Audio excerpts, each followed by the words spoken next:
गाना गुन्जाउने यो हो radio Sanvi 96.4। Radio Sanvi 96.4 megahertz को यो हो दैनिक सन्ध्याकालीन प्रस्तुति कार्यक्रम सवाल जवाब।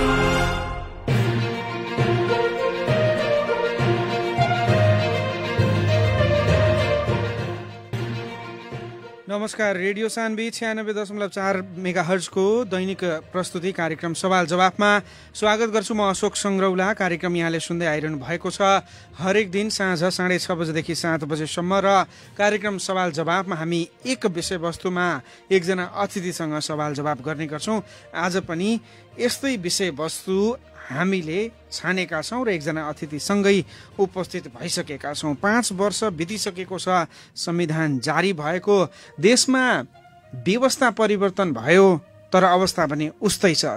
व्यवस्था राजतन्त्र लोकतन्त्र हुँदै गणतन्त्रसम्म आइपुग्यो र अझ भनौँ परिकल्पना जो गरिएको थियो त्यसै अनुरूप जो आन्दोलन भएको थियो, सबैजना एकै ठाउँमा आएर व्यवस्था परिवर्तन सँगसँगै नयाँ संरचना अनि नयाँ शासन व्यवस्थाको जुन परिकल्पना गरिएको थियो त्यसै अनुरूप हामी सबै अगाडि बढ्यौँ। नयाँ संविधान निर्माण भयो, नयाँ संविधान जारी पनि भयो।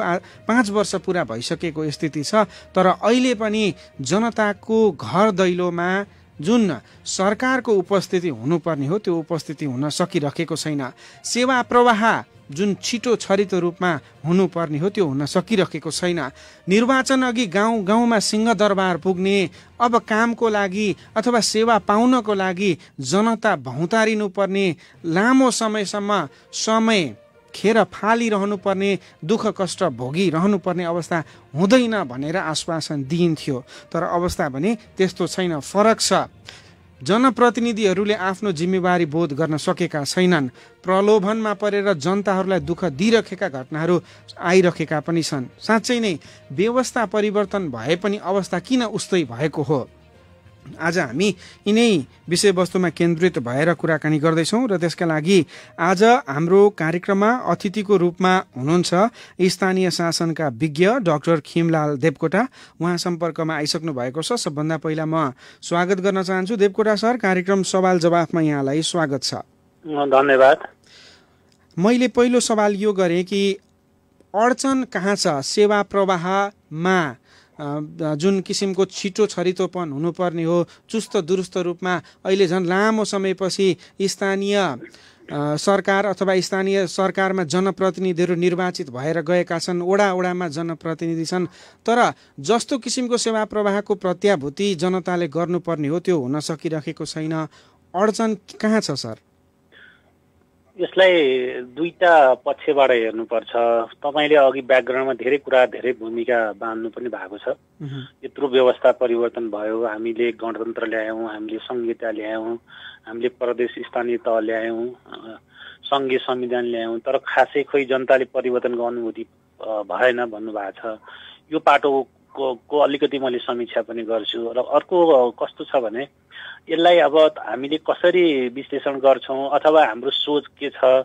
तपाईँले यसलाई अब फुलको आँखाले हेर्नुभयो भने फुलै संसार, अब काँडाको आँखाले हेर्दाखेरि काँडै संसार भन्ने गीत जस्तै यसलाई अब त्यो भन्दा पनि अब दुईटै पाटोबाट यसलाई अलिकति विश्लेषण गर्नुपर्छ जस्तो लाग्छ। अब संविधान आइसकेपछि अलिकति अब हाम्रो अपेक्षा, होइन, जनताको अपेक्षा, नागरिकको अपेक्षा अनुसारको हामीले खोजेको हिजोको भन्दा बेटर सर्भिस, हिजोको भन्दा हामीले इफेक्टिभ सर्भिस, हिजोको भन्दा हामीले क्वालिटी सर्भिस, हिजोको भन्दा हामीले एकाउन्टेबल सर्भिस खोजेको, होइन, नागरिकले खोजेको त्यो अपेक्षा गरेको। जे देशभित्रै चाहिँ अब मर्यादित रोजगारी, देशभित्र चाहिँ मर्यादित शिक्षा, देशभित्र चाहिँ अब स्वास्थ्यको सुविधाहरू, होइन, देशभित्रै अरू सबै सेवा सुविधाहरू नागरिकले खोजेको, होइन। अब यो अपेक्षा अनुसारको काम हुन सकेको छैन। त्यसका पछाडि धेरै कारणहरू छन्, तर अलिकति संविधान आइसकेपछि भएका केही उपलब्धिहरू, विशेष गरी तपाईँले अब स्थानीयसँग अलिकति जोड्न खोज्नु भएको छ मलाई केही कुराहरू, तर स्थानीयसँग जोड्दाखेरि स्थानीय पनि हामीले अब हिजो तपाईँले यसो हेर्नुभयो भने हिजो हामीले करिब करिब अब सिङ्गो के अरे 4000 हामीले गाविसहरू थिए, 58वटा नगरपालिका थिए, त्यसलाई हामीले रिस्ट्रक्चरिङ गऱ्यौँ। रिस्ट्रक्चरिङ गरेर अब सिङ्गो त्यत्रो स्थानीय निकायलाई हामी पहिले स्थानीय निकाय भन्थ्यौँ, अहिले स्थानीय तह भन्छौँ। अहिले 753वटा मात्रै बनाएका छौँ।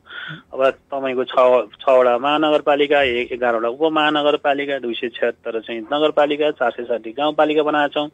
र तपाईँ अब वीरगञ्जमै हुनुहुन्छ अथवा 2 नम्बर प्रदेशमै हुनुहुन्छ होइन, 2 नम्बर प्रदेशमा नि एउटा महानगरपालिका, 3वटा उपमहानगर। यो मैले किन जोड्दैछु भने यो अलिकति सिस्टम परिवर्तन, किनभने सिंहदरबारको अधिकार तपाईँले अघि गाउँसम्म पुग्यो भन्नुभएको छ है, जोड्नु पनि भएको छ।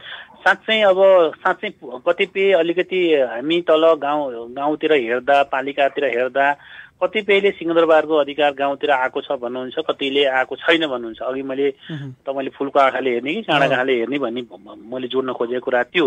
कतिपय पाटो तपाईँ अहिले वीरगञ्जबाट कार्यक्रम सञ्चालन गरिराख्नु भएको छ। तपाईँ साबिक एकात्मक व्यवस्थामा त्यहाँ जिल्ला विकास समिति पर्सामा गएर हेर्नुहुन्थ्यो भने, कहिलेकाहीँ तपाईँ पनि जानुहुन्थ्यो होला, घुम्नुहुन्थ्यो होला। तपाईँ साबिकमा जिल्ला विकास समितिको कार्यालयमा जानुहुन्थ्यो भने त्यहाँ कति ठुलो भिडभाड हुन्थ्यो। यसो अनुमान लाउनुहोस् त, त्यो भिड अहिले कहाँ गएको छ? त्यो भिड भनेको अहिले गाउँपालिकासँग नगरपालिकासम्म पुगेको छ।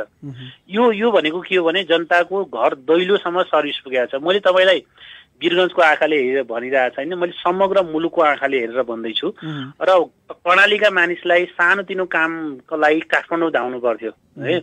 तपाईँ सुदूरपश्चिम अझै बाजुरा, दार्चुला, इभन अझै पनि सडकको यातायातको एक्सेस छैन। तपाईँ हुम्ला सानो, तपाईँ सञ्चारकर्मी हुनुहुन्छ, तपाईँलाई कुनै एफएम रेडियो अथवा अनलाइन कुनै पत्र पत्रिका गर्नु पर्यो होइन भने तपाईँलाई काठमाडौँ आउनु पर्थ्यो सामान्य कामको लागि होइन।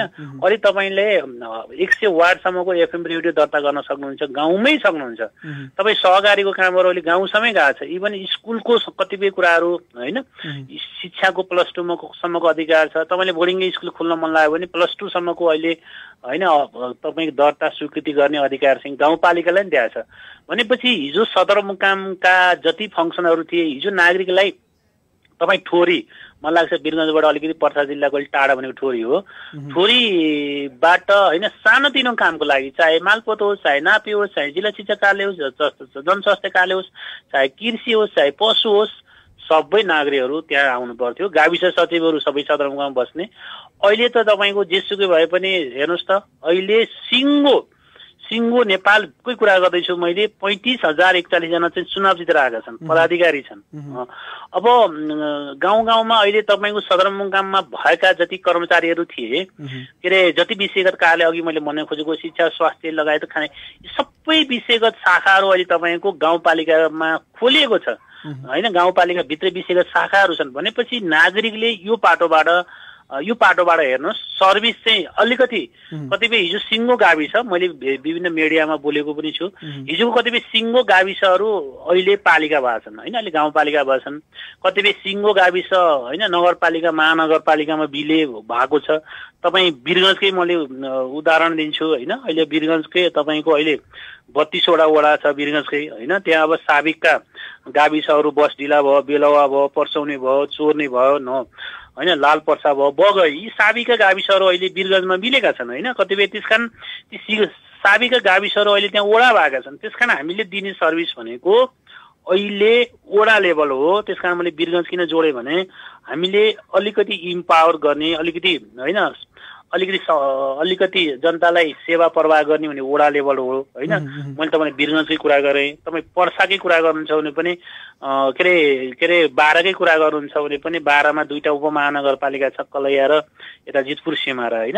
अब जितपुर सिमारामा तपाईँको 24वटा वडा छ होइन। त्यहाँ साबिकको तपाईँको इनरवा, सिरा, अम्लेखगञ्ज, मनोहरवा होइन, अनि तपाईँको हरैया, पोस्टोका, रामपुर, टोकनी, यी गाविसहरू अहिले के भएका छन् जितपुर सिमारामा मिलेका छन् होइन। त्यसकारण यो पाटो हो। त्यसकारण मैले अब तपाईँले सर्भिसको कुरा गर्नुभयो, कतिपय यसलाई अब कतिपय हामीले खोजेको जनताको अपेक्षा होइन, जनताको जुन सपना हो अहिले त्यो सपना अनुसारको निश्चय पनि काम हुन सकेको छैन।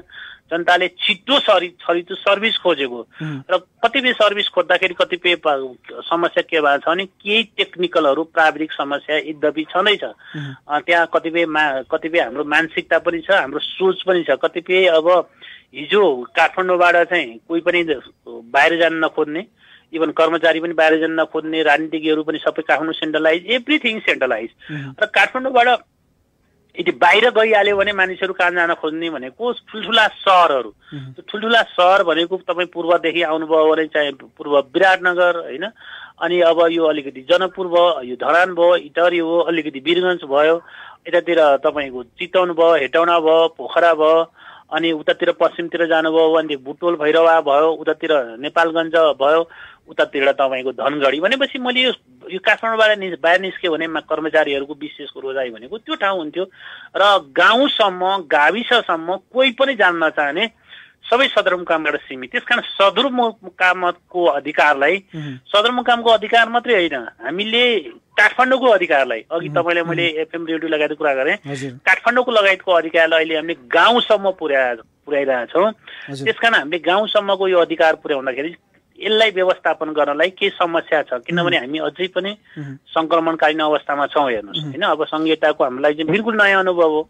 हामी सङ्घ पनि छ, प्रदेश पनि छ, स्थानीय तह पनि छ, तीनटा सरकार छन् र संविधानले तीनटै सरकारलाई चाहिँ राज्य शक्तिको अधिकार दिएको छ, कार्यपालिका, व्यवस्थापकीय, न्यायपालिका अधिकार बनाएको छ। यहीँनिर हजुरलाई प्रश्न गर्न चाहे, जस्तो संरचना गाउँ गाउँसम्म पनि पुग्यो, त्यहाँ निर्वाचित भएर जनप्रतिनिधि पनि पुगे, मैले भनेको जस्तै अवस्था फेरिएको नहोला, तर केही हदसम्म गाउँमै सेवा प्रवाह चाहिँ जनताले पाइरहेको स्थिति हो। तपाईँले भनेको कुरा पनि दुवै दृष्टिकोणबाट हेर्न सकिन्छ।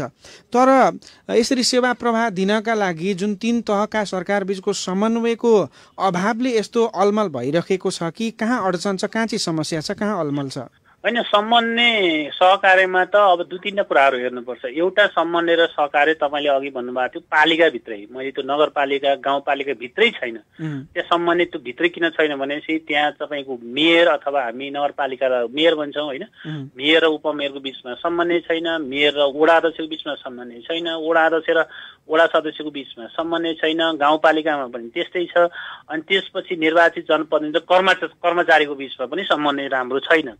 र के भयो भने यो हामीले हिजो झन्डै तपाईँले यहाँनिर मैले यो किन अझै पनि हामी संक्रमणकालीन अवस्थामै छौँ भनेर मैले किन जोड्न खोजेँ भने हिजो करिब करिब तपाईँको 20 वर्षसम्म स्थानीय निकाय, हिजो हामी स्थानीय निकाय भन्थ्यौँ, अहिले स्थानीय तह भन्छौँ। विचार गर्नुहोस्, हिजोको स्थानीय निकाय भनेको अधीनस्थ थियो, नेपाल सरकारको अधीनस्थ थियो। अहिले स्थानीय तह भनेको स्वायत्त खालको होइन, आफ्नै अधिकार कानुन बनाउन सक्ने लगायतको हो।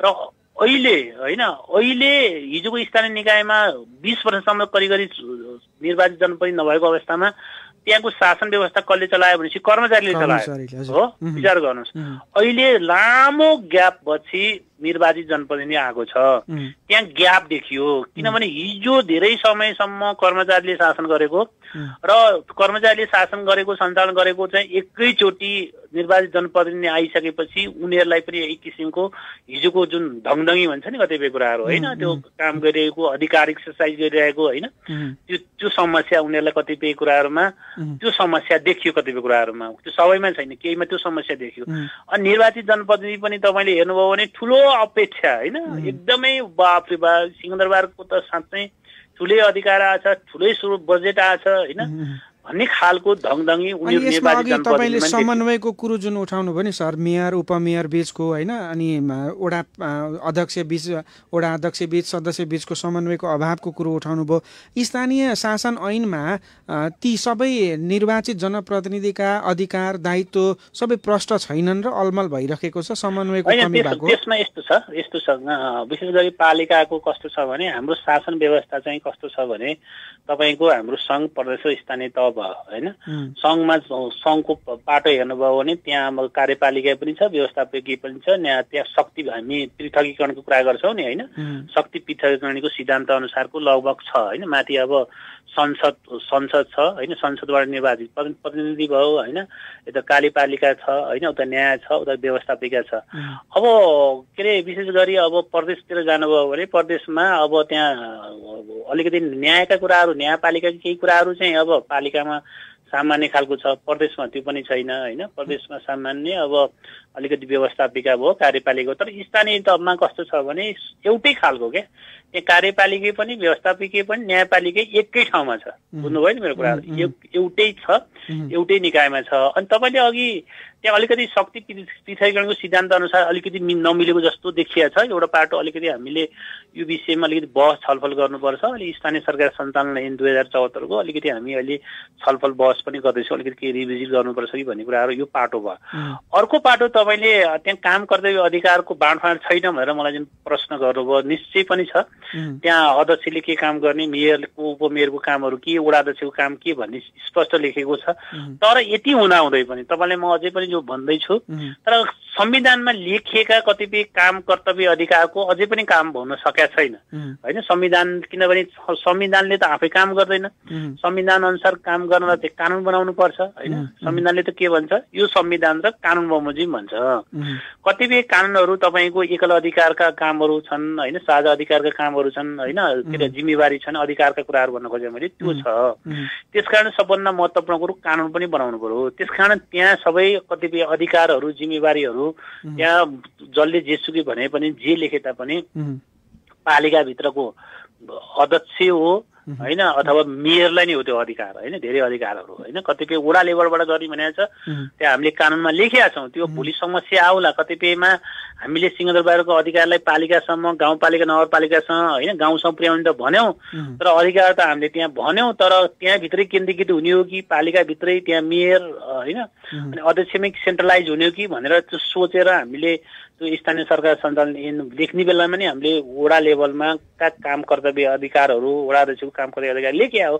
तर पनि लेख्दा लेख्दै पनि कतिपय कामहरू त्यहाँ हुन सकेका छैनन्, भएको छैन। कतिपय नागरिकलाई अझै पनि त्यो वडाबाट होइन कतिपय होइन कहाँ जानु परेको छ भनेपछि पालिकाभित्रै जानु परेको छ। त्यसले गर्दाखेरि अझ हिजो निर्वाचित जनप्रतिनिधि नहुँदाखेरिको अवस्थालाई तपाईँले कम्पेयर गर्नुभयो भने जनताले नजिक सर्भिस पाएको छ होइन। हिजो निर्वाचित जनप्रतिनिधि नहुँदाखेरिको यदि कल्पना गर्नुभयो भने जनताले नजिक सर्भिस पाएको छ। यदि हिजो तपाईँको हिजोको साबिकै एकात्मक व्यवस्था अनुसारको निर्वाचन भइदिएको भए त यसो सोच्नुहोस् त, अघि मैले तपाईँलाई होइन जितपुर सिमारा वीरगञ्जको उदाहरण दिएँ, ती सिङ्गो गाविसहरू अहिले वडा भएको छन् होइन। त्यो गाविसमा पनि 9 वडा त थिएन भन्नुहोस् त। 9 वडामा होइन वडा अध्यक्ष हुन्थे, वडा सदस्य हुन्थे हो, त्यहाँ वडा सचिव पनि हुन्थ्यो होला। जनताको नजिकको सर्भिस त अलिकति टाढा गयो होइन, तपाईँले हिजोसम्म त्यो हेर्नुभयो भने। यो पाटो पनि छ होइन, दुइटै पक्षलाई हेर्नुपर्छ होइन। तर पनि अर्को यो अहिले हाम्रो आएको उपलब्धि कुराहरू बताउँछु तपाईँलाई मैले। अलिकति समन्वयको समस्या छ, अलिकति बुझाइको समस्या पनि छ। कतिपय कुराहरूमा मेयरले, उपमेयरले होइन, वडा अध्यक्षले अलिकति हामीले उनीहरूलाई ब्याकअप गर्नुपर्ने होइन। कतिपय कुराहरूमा अझै पनि स्थानीय सरकार सञ्चालन ऐनको बारेमा अझै पनि उनीहरूलाई त्यति जानकारी छैन। यो पनि समस्या हो सर। जस्तो अघि तपाईँले भन्नुभयो नि, विभिन्न कामका लागि काठमाडौँ धाइरहनु पर्ने, सङ्घीय राजधानी पुगिरहनु पर्ने पहिलाको स्थिति थियो। अहिले अधिकांश अधिकारहरू स्थानीय तहमा दिइएका छन्। अनि स्थानीय तहमा दिएका ती अधिकारहरू चाहिँ कार्यान्वयन गर्ने जनप्रतिनिधिले अग्रसरता नदेखाउने अथवा जुन अधिकार दिएको छ ती अधिकार कार्यान्वयनमा लगेर जनतालाई सेवा प्रवाह दिन नसक्नुको चाहिँ कारण के हो? त्यहाँ चाहिँ किन अलमल भएको नबुझेका हुन्? दुईटै पाटो छ। एउटा कतिपय ठाउँमा राम्रो काम गरेका छन् है एकदमै। अहिले साँच्चै कोभिडको यत्रो आतंकको बेलामा निर्वाचित स्थानीय नभएको भए त हाम्रो तपाईँको अवस्था त तपाईँ काली लाग्दो हुन्थ्यो, तपाईँ कल्पनै नगर्नुहोस्। एकदमै राम्रो काम भएको छ होइन। कतिपय ठाउँमा त हाम्रो बुझाइ चाहिँ के छ भने, एउटा गाविस सचिव, हिजो पहिला हाम्रो गाविस सचिव, एउटा गाविस सचिव भ्रष्ट भयो भने सबै गाविस सचिव भ्रष्ट। अहिलेको एउटा गाउँपालिकाले राम्रो काम गरेन, खराब गयो भने सबै त्यो होइन। त्यसरी हामीले जेनरलाइज गर्न हुँदैन है। तर कतिपय पालिकाले एकदमै राम्रो काम गरेका छन् होइन। मैले त सुरुमा पनि के बोलेको थिएँ, के लेखेको थिएँ भने तीन खालका निर्वाचित जनप्रतिनिधि आएका छन् स्थानीय तहमा। 3 खालका। एउटा भनेको आफै बुझेका छन्, हिजोको अनुभव पनि छ होइन, त्यसले गर्दाखेरि राम्रो काम गर्छन्, संविधान कानुनका बारेमा अलिकति बुझेका छन्, गर्छन्। र 1/3 चाहिँ त्यस्ता छन्। बाँकी 1/3 चाहिँ अलि राम्रो गर्न खोज्छन्, प्रयास गर्छन्। त्यहाँ उनीहरू बुझ्दैनन्, जान्दैनन्। बाँकी 1/3 चाहिँ अघि सुरुमा तपाईँले भूमिका बाँध्दाखेरि अलिकति खान पाइन्छ, लुट्न पाइन्छ, करप्सन गर्न पाइन्छ भन्ने छन्। अबको हाम्रो भूमिका दायित्व भनेको जुन 1/3 जुन लस्ट हुने होइन नबुझ्ने तिनीहरूलाई अलिकति बुझाउने। त्यसमा सरकारले क्षमता वृद्धिका लागि प्रयास तालिमहरू त्यस्तो गरिरहेको छ कि छैन? अनि अर्को तेस्रो 1/3 जनप्रतिनिधिको कुरा गर्नुभयो नि, अहिले त सर्वाधिकार तिनीहरूलाई दिइएको छ, तिनीहरूलाई चाहिँ नियमन कसरी हुन्छ त फेरि? अब नियमन भन्ने कुराहरू अघि तपाईँले भने 3टा कुराहरू अघि मैले सुरु भन्ने तपाईँलाई, हामी कहाँ शक्ति पृथककरणको कार्यपालिका व्यवस्थापकीय न्यायपालिकाको पाटोमा अलिकति पालिकामा अलिकति बहस छलफल गर्नुपर्छ भने। अब नियमनको कुरा चाहिँ के हो भने त्यो भनेको जनता नै हो अन्ततोगत्तो। अब कतिपय कुराहरू चाहिँ कस्तो छ भने अब सङ्घीय सरकारले अब प्रदेश सरकारले लाई भङ्ग गर्दा समेत अधिकार दिएको छ होइन, अलिकति संविधानभन्दा बाहिर गयो होइन। त्यसले गर्दाखेरि कतिपय कुराहरूमा सार्वभौमसत्ता अखण्डताको विषयमा होइन, प्रदेशको सम्मान गर्ने विषय लगायतमा कतिपयमा होइन फरक खालको भयो होइन। सङ्घीय सरकारको सल्लाह सुझावलाई मानेन भने प्रदेश सरकारलाई प्रदेश सभालाई भङ्ग समेत गर्न अधिकार संविधानले दिएको छ, तर पालिकामा त्यो छैन। त्यसकारण यो पाटो भनेको अन्ततोगत्तोमा त्यहाँ कतिपय कुराहरू अघिमा हामी सिक्दैछौँ, यो पाटोमा कमजोरी छ। तर त्यहाँ उनीहरूलाई राम्रो काम गरेका छन् भने अब पुरस्कृत गर्ने, नराम्रो काम दण्डित गर्ने भनेको जनताले नै हो होइन। तर कतिपय कुराहरूमा ओभरसाइट एजेन्सी हुन्छ नि, तपाईँहरू जस्तो सञ्चारकर्मी होइन, नागरिक समाज हो। अर्को अब तपाईँको अब महालेखा, अहिले त अब अडिटका कुराहरू हेर्नु, तपाईँले त अब यो अडिटका अलिक बेरुजुको हिसाब फिगर हेर्नुहुन्छ भने तपाईँ अहिले वीरगञ्जबाट कार्यक्रम चलाउँदै हुनुहुन्छ। अहिले विशेष गरी 2 नम्बर प्रदेशका पालिकाहरूले त कतिपयमा त बेरुजुको यति ठुलो फिगर छ। यो कुराहरूलाई पनि तपाईँले बाहिर सार्वजनिक गर्नु पर्यो, यो सार्वजनिक गर्नु पर्यो होइन। त्यसकारण यो अलिक नागरिक बलियो हुनु पर्यो होइन। हामी अब त्यो मात्रै होइन कि अब हामी कहाँ त ओभरसाइड एजेन्सीहरू अरू अख्तियार पनि छ होइन। यो सबैले हेर्ने, तर सबैभन्दा बढी अनुगमन गर्ने, निरन्तर फलो गर्ने होइन, नियमन गर्ने भनेको जनताले नै हो, नागरिकले नै हो। अनि ती नबुझेका जनप्रतिनिधिलाई क्षमता अभिवृद्धिको पाटोबाट चाहिँ सरकारले काम गरिरहेको छ? मलाई लाग्छ सुरुको चरणमा चाहिँ अब होइन, यता सङ्घीय मन्त्रालयले पनि अब सबै नेपालभरिकै पालिकालाई गरेको जस्तो लाग्छ मलाई। म आफै पनि कतिपय ठाउँमा कार्यक्रममा म आफै पनि अब प्रशिक्षकको रूपमा आफै पनि सहभागी भएको छु। पछिल्लो पटक त कतिपय प्रदेशहरूले आफै पनि गरेका छन्। अब अहिले त अब तपाईँहरू जस्तो अब सञ्चारकर्मी, नागरिकदेखि लिएर एनजिओ आइएनजिओले पनि कतिपय ठाउँमा गरेका छन् होइन। कतिपय त्यसले गर्दाखेरि त्यो कतिपय मैले अघि पनि तपाईँलाई भने अझै पनि हाम्रो बुझाइको समस्या छ होइन। अझै पनि हामीले के बुझ्नु पर्यो भने ठुलो अधिकार तपाईँ यसो हेर्नुहोस् त, स्थानीय तहमा तपाईँ हेर्नुभयो भने अधिकारको कुरा गर्नुहुन्छ भने अहिले स्थानीय तहमा निर्वाचित जनप्रतिनिधिमा तपाईँको 41-42% त महिला हुनुहुन्छ। महिला तपाईँ हेर्नुहोस् है। अब दलित महिला मात्रै तपाईँको करिब 20% त दलित महिला हुनुहुन्छ। अब तपाईँको पिछडिएको वर्ग क्षेत्रको कुरा गर्नुभयो भने ठुलो अलि समावेशिता, समानुपातिक सहभागितामूलक खालको प्रतिनिधित्व छ होइन। एकदमै हिजो हामी छिछि दूर गर्ने दलितहरू अहिले चाहिँ तपाईँको होइन राज्यको मूल प्रवाह होइन, त्यहाँ तपाईँको स्थानीय तहमा मूल प्रवाहमा आएका अवस्था छ। त्यहाँ पालिका मात्रै होइन कि यता प्रदेश सङ्घमा पनि त्यो अवस्था छ। त्यसकारण कतिपय कुराहरूमा क्षमता अभिवृद्धि लगाएर कुराहरूमा हामी जानुपर्छ, तर त्योभन्दा पनि निरन्तर छलफल। मैले भन्न खोजेको के हो भने संविधानले कतिपय पक्ष राम्रो छ, संहिताले राम्रो उपलब्धि दिएको छ। हामी निर्वाचित जनप्रतिनिधि, मैले यहाँ जोड्न खोजेँ निर्वाचित जनप्रतिनिधि है अरू संविधानप्रति जवाफदेही हुनु पर्यो, राष्ट्रप्रति जवाफदेही हुनु पर्यो है। अनि तपाईँको कानुनप्रति भनेको त्यो स्थानीय सरकार सञ्चालन ऐनप्रति जवाफदेही हुनु पर्यो र आफूलाई निर्वाचित गर्ने जनता होइन त्यहाँको नागरिकप्रति जवाफदेही हुनु पर्यो क्या। यी सबै पाटो छ कि यी सबै पक्षलाई चाहिँ के भने हामीले जनतालाई सुशासनको अनुभूति दिनु पर्यो कि दिनु पर्यो। र कतिपय समस्या छ तपाईँले कतिपय ठाउँमा पालिकाहरू बिचमा कतिपय पालिकाले त डोजरको आतङ्क पनि ठाउँमा देखाए होइन।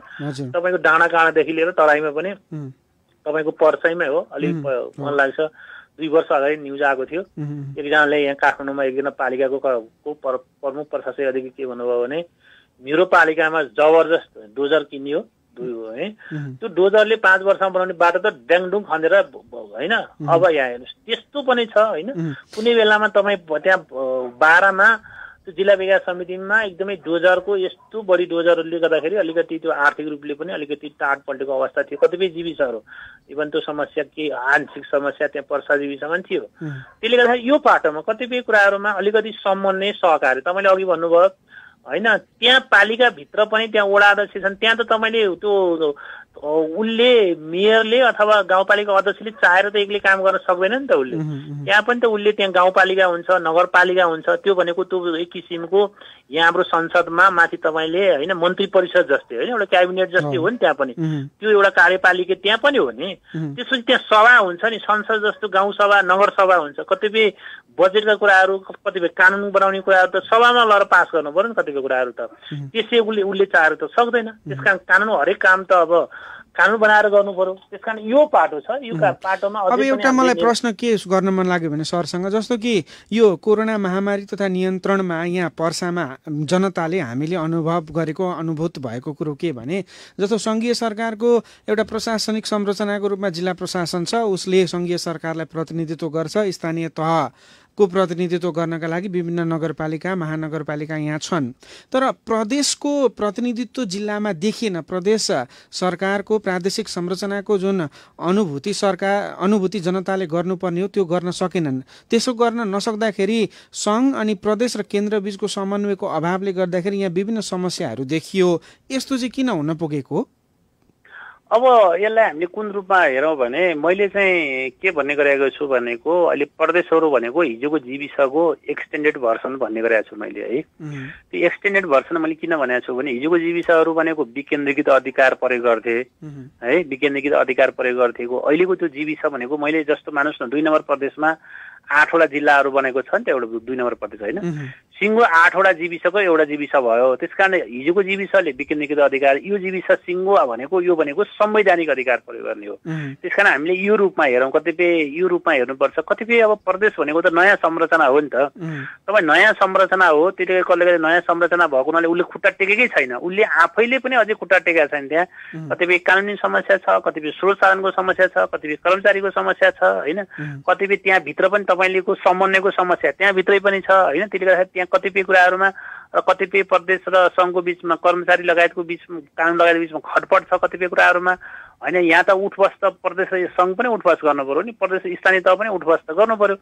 त्यसकारण यो कतिपयले त किन चाहियो प्रदेश पनि भन्ने गरेका छन्। त्यसो भने त तपाईँ यसो सोच्नुहोस् न, कल्पना गर्नुहोस् त, पहिला पनि त हामी कहाँ त नेपाल सरकार त पहिला पनि थियो नि त, थिएन? पहिला गाविसहरू त स्थानीय निकाय त पहिला पनि थियो, तर त समस्याको समाधान त भएन नि। त्यसकारण हाम्रो यो ठुलो होइन, ठुलो यत्रो पहिला हेर्नुहोस् त, माओवादी आन्दोलन 17,000 मानिस मरे, मधेस आन्दोलन, जाति आन्दोलन, यो सबैको उपलब्धि संहिता हो, प्रदेश हो होइन। त्यसकारण यो प्रदेशलाई पनि हामीले होइन हामीले जन्मायौँ, हामीले सृजना गऱ्यौँ। त्यसकारण यसलाई पनि हामीले पृष्ठपोषण गर्नुपर्छ। कतिपय समस्या छ, कतिपय काम गर्ने दौडधरणमा कमी कमजोरी छ, त्यसलाई करेक्सन गर्नुपर्छ। विशेष गरी कस्तो भइदियो भने तपाईँले मलाई यही प्रश्न गर्नुभयो भने कतिपय प्रदेशलाई चाहिँ अब स्थानीय तहले चाहिँ अब कस्तो छ भने टेर्दै नटेर्ने होइन, यो स्थानीय तहले चाहिँ प्रदेशलाई टेर्दै नटेर्ने अनि प्रदेशले पनि स्थानीय तहलाई गन्दै नगर्ने अवस्था छ क्या। यो मैले यो मिडियामा नि कस्तो त्रुटि हो लेखेको पनि छु, मैले यो सार्वजनिक रूपमा लेखेको पनि विषय हो। तर के हो भने संविधानले प्रदेशको र स्थानीयको अधिकार क्षेत्र पनि स्पष्ट गरिदिएको छ र स्थानीय तहका यहाँ तपाईँको मिडिया मार्फत होइन मैले श्रोताहरूलाई विशेष गरी स्थानीयको प्राधिकारज्यूलाई पनि के अनुरोध गर्न चाहन्छु भने कतिपय स्थानीय तहको कर्मचारी लगायतका कुराहरू, स्थानीय तहको सेवा सुविधा लगायतका कुराहरू चाहिँ प्रदेश कानुन बमोजिम भनेको छ है। त्यसकारण कतिपय कुराहरू चाहिँ प्रदेश मार्फत, कतिपय कुराहरू प्रदेश मार्फत हामीले गर्नुपर्ने हुन्छ। कतिपय कुराहरूमा अब सङ्घको पनि अलिकति कस्तो छ भने अलिकति प्रदेशलाई हेर्ने दृष्टिकोण अलिकति फरक छ होइन, फरक छ। त्यसकारण हामीले यो हाम्रो नयाँ अनुभव पनि हो क्या। तपाईँ संसारमा अब खासै धेरै मुलुकमा पनि छ, अलिकति हामीले साउथ अफ्रिका र ब्राजिलमा यो अनुभव अलिकति 3 tiers गभर्मेन्ट अलिकति अनुभव गरेको हो। र सुरुको क्लासिकल फेडरल कन्ट्रीमा हेर्नुहुन्छ भने तपाईँ चाहे अमेरिका, क्यानाडा, अस्ट्रेलिया होइन, तपाईँको जर्मनी, स्विजरल्यान्ड जानुभयो भने त 2 tiers गभर्मेन्ट हो क्या। हामीले भारतमा पनि अलि पछिल्लो चरणमा मात्रै ग्राम पञ्चायतहरूलाई अलिकति संवैधानिक दिएको अवस्था। त्यसो भए तपाईँको आजको विषयवस्तुमा तपाईँको विश्लेषणात्मक निर्कियोल चाहिँ यो हो कि नयाँ अनुभव हो, सिक्दै जाउँ, परिमार्जन गर्दै जाउँ, त्रुटि हटाउँदै जाउँ होइन त? हामीले ट्र्याक ओपनिङ गरेका छौँ होइन, हामी गर्दैछौँ होइन। त्यस कारण हाम्रो यो सिकाइ पनि हो, बिल्कुल हाम्रो नयाँ संसारको लागि चाहिँ हामीले बिल्कुल नयाँ अनुभव हो।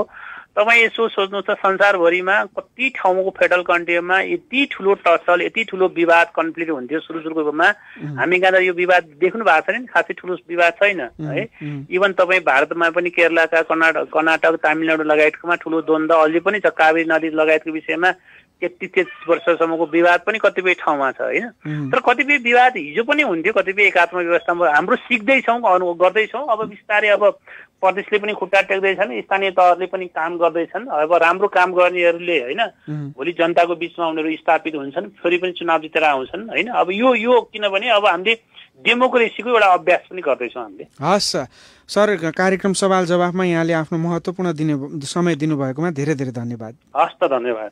हजुर उहाँ हुनुहुन्थ्यो स्थानीय शासन विज्ञ डाक्टर खिमलाल देवकोटा। आज हामीले वडाबाटै पाउने सुविधाहरू पाउन पनि पालिकासम्म धाउनुपर्ने अवस्था किन छ अलमल कता छ अडचन कता छ यसै विषय वस्तुमा रहेर सवाल जवाफ गऱ्यौँ। आजको श्रृङ्खला सकिएको छ। भोलि फेरि अर्का एकजना अतिथिको साथमा उपस्थित हुनेछु। अशोक सङ्ग्रौला आजलाई बिदा हुन्छु। नमस्कार।